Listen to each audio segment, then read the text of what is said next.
Hello, ladies and gentlemen of the interwebs. Welcome to the Too Amazing Show. I'm Too Amazing here, bringing you some gaming news and stuff. And let's go ahead and jump straight into it.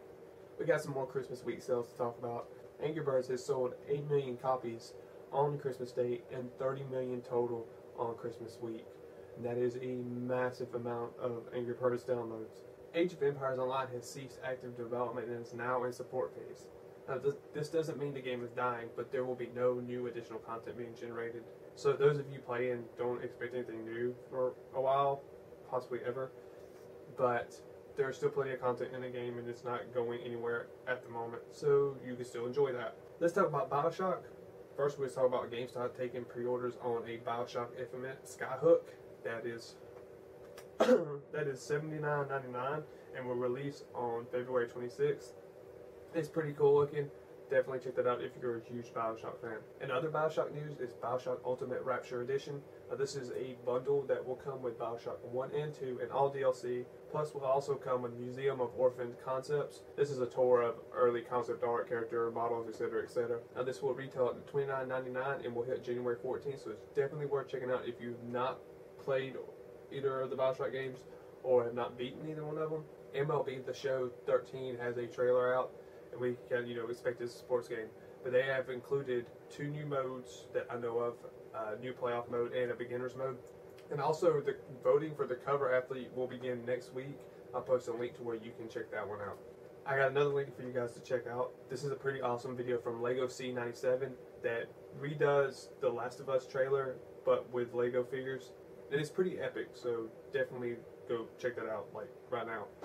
I'll post the link in annotation and then bullet down below. EPIX is set to have it out for PS3 by March, and we'll have a Vita out by spring. And this is going to function kind of like HBO live apps do, where you have an active subscription to EPIX. You can view EPIX content on your PS3 or your Vita when it hits both of those devices. Bond games have been removed from Activision and Steam. The downloadable games are also gone from Amazon, but the disc-based copies are still available for purchase. And a lot of people are suspecting it's due to Activision losing the Bond license, which is a possibility. We got a teaser for a new Pokemon announcement on January 8th, so look forward to hearing more about that one. In other Nintendo related news, it seems Nintendo is actually working on a cartridge that will allow 3DS/WiiU connectivity. So we got some concept for that. And it's an interesting idea. We already knew that they wanted the functionality, the connection between the 2 devices, so we'll have to see how that goes. And WiiU specific news, you can apparently use WiiU and get free games. The reason why you can get free games is because you can actually download any game that the previous owner had purchased. And no word yet from Nintendo on if they plan on fixing that or how it's tied, but it seems right now your purchases are tied to your console. Moving on from Nintendo, let's talk about Microsoft. First, by mid-January, we should have a region swapping automated tool. That way you don't have to manually do all your region swapping for your live account and all that stuff like that. There will be a tool in place that you can just do it. The limitation being you can only do it once every 3 months. In other Microsoft news, they have acquired R2 Studios. Now, R2 works in home automation and entertainment. They hold patents for several things, like having mobile devices that connect with entertainment devices to control them and such. They've currently been put to work in the Xbox division, so that could be really good news for the next Xbox. The last Microsoft-ish thing isn't actually Microsoft, but it's Xbox related.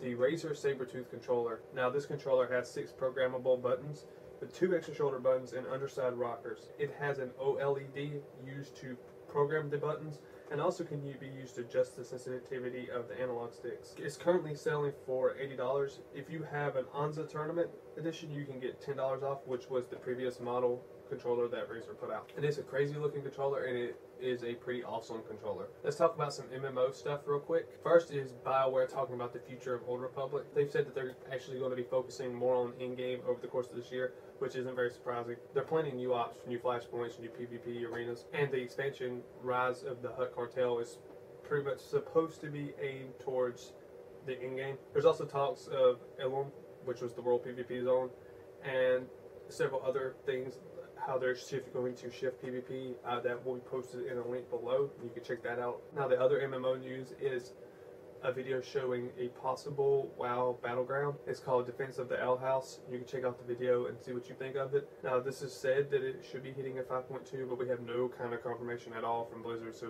this might not even be a WoW battleground map. The last thing I'm going to talk about today is probably the biggest news, and that would be the anti-use games patent that Sony has put forth. What this is going to do is there's going to be like a label on disk that your console will read and associate with your, assume right now, PlayStation Network account, or possibly even the console itself. There's several diagrams showing different things and possibility of having some level of, you could maybe let someone borrow a game. It's unsure how much this will go forward.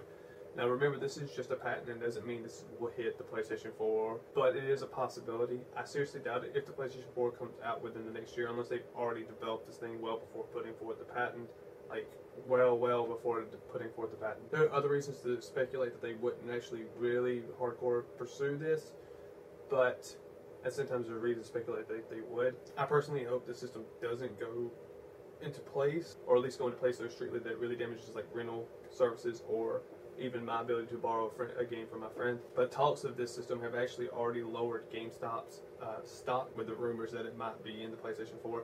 So, like I said, I don't believe it would be, but there is a slight possibility it could be in the PlayStation 4. This could also just be something Sony is patenting. They have put forth patents for a lot of things recently, and it just could be something that they're throwing out there. When I find out more about it, I will let you guys know, and that is all I have for today. You can click annotations over here to see previous news videos. You can click over here to watch myself and Chrono play some retro games.